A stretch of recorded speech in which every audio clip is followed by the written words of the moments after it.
আমি আলিম প্রথম বর্ষের ছাত্র, আমি অতিরিক্ত ফোনে আসক্ত। আমি যত চেষ্টা করছি মোবাইল ব্যবহার কমাতে পারছি না। এ নিয়ে আমি খুব হতাশায় ভুগছি।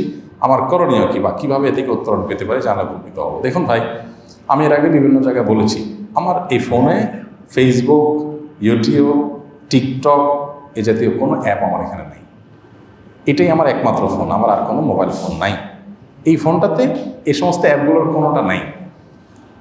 অথচ আমি সোশ্যাল মিডিয়াতে আমার পেজ আছে, অন্যান্য জায়গায় আমার পেজ আছে, চ্যানেল আছে, সেগুলো চালাতে হয়। সেগুলো কম্পিউটারে যখন অফিস করি তখন আমি দেখি, আর যখন অফিস টাইম শেষ আর মোবাইলে এই অ্যাক্সেসগুলো আমি রাখি নাই, যাতে করে অহেতুক সময় নষ্ট না হয়। পৃথিবীতে যারা যত বড় কিছু করতে পেরেছেন, যত বড় কিছু, সেটা মুসলমান হোক আর মুসলমান হোক, জীবনে কিছু করতে পেরেছেন উল্লেখযোগ্য, মানুষের জন্য কোনো সেবা দিতে পেরেছেন, বড় কোনো জাতির জন্য খেদমত দিতে পেরেছেন, তারা কেউ কখনো মোবাইল ফোনে আসক্ত ছিলেন না। অসম্ভব।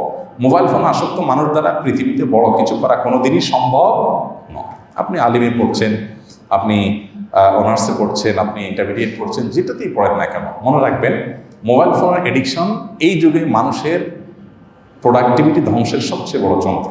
মানুষের জীবনের বরকত নষ্টের সবচেয়ে বড় যন্ত্রের নাম হলো স্মার্টফোন। এটা যদি কোনোভাবে নিয়ন্ত্রণ করতে না পারেন, তাহলে সেক্ষেত্রে বিক্রি করে ফেলান, কাউকে দিয়ে দেন। একটা বাটন ফোন নিয়ে নেন, 6 মাস 1 বছর বাটন ফোন ব্যবহার করেন।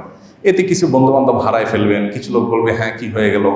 একটু শক্ত সিদ্ধান্ত মাঝে মধ্যে নিতে হয় নিজের ব্যাপারে, এবং এই শক্ত সিদ্ধান্তের উপর আপনি অটল থাকার চেষ্টা করেন। যে যা বলে বলুন, আপনার জীবনে দেখবেন এই আসক্তিগুলো কেটে গেছে। এগুলোর জন্য আসক্তি যখন চরম লেভেলে চলে যায়, তখন সাধারণ মেডিসিন, সাধারণ ডোজে কাজ হয় না, অপারেশন লাগে।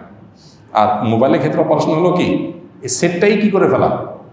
আপনার যদি মনে হয় না এটা ছাড়া আমি থাকতে পারতেছি না, ঘুরে ফিরে আমি এই আপনার অটিস্টিকের মতো বা প্রতিবন্ধী মানুষের মতো হয়ে গেছি, অযথাই হুদাই আমি স্ক্রল করতেছি, কি খুঁজতেছি, নিজের জায়গা খুঁজতেছি, মনে হচ্ছে কিছু হারাই গেছে, আসলে কিছুই না।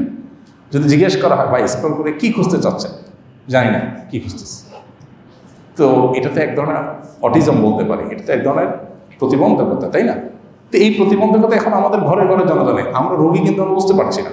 তো এই জন্য স্মার্টফোনের ব্যবহার করা আমাদের দায়িত্বশীল থাকা। আমি আলহামদুলিল্লাহ এর আগে বিভিন্ন সময় বলেছি অন্যদের উৎসাহিত করবার জন্য, যে আমার ফ্যামিলিতে 17-18 বছর পর্যন্ত, আমার ছেলের 17 বছর বয়স, এখনও তার কাছে কোনো স্মার্টফোন নাই, কোনো ফোনই ছিল না।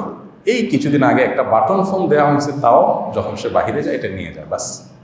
যখন পড়তে যায়, কোচিংয়ে যায়, কোথাও পড়তে, তখন সে ওইটার সাথে নিয়ে যায়। এছাড়া কোনো স্মার্টফোন নাই, কোনো ছেলেরই নাই আলহামদুলিল্লাহ। এবং তারা বড় বড় হয়ে গেছে, তাদের দরকার হয় না। আসলে এগুলো ছাড়া আমাদের জীবন চলে। আমরা মনে করে ফেলেছি না স্মার্টফোন ছাড়া, আপনার ওদের বন্ধু ছাড়া লাইফ ইম্পসিবল। কে বলছে ইম্পসিবল? আপনার নিয়ে যদি জেলখানা ভরে দেওয়া হয় আর 210 বছর থাকেন, আপনি দেখবেন কিভাবে পসিবল হয়। সব কিছুই পসিবল, শুধু ঠেলার দরকার। কিসের দরকার? ঠেলায় পড়লে সব কিছুই কি হয়, পসিবল হয়ে যায়। আপনি নিজের প্রতি নিজে একটু চাপ নেন, ঠেলা নেন, প্রেশার নেন, দেখবেন যে এটা ইনশাআল্লাহ পসিবল হয়ে যাবে। এই জন্য এডিকশন থেকে বাঁচতে পারছেন না, একটু হার্ড ডিসিশন নেন, আল্লাহর কাছে দোয়া করেন যে আল্লাহ আমাকে তৌফিক দান করেন। সেটটা বিক্রি করে একটা বাটন ফোনে চলে যান, বন্ধুবান্ধবদেরকে মেসেজ দিয়ে দেন যে দোস্ত আমি কিন্তু এখন ফেসবুকে নাই, এই রাস্তায় আছি। তখন হয়তো কিছুদিন ট্রল করবে, হাসাহাসি করবে, আজেবাজে করবে, বলে দোস্ত যা বলিস না বলিস আমি নাই, ফোনে পারলে পাবি আর না পেলে নাই, শেষ।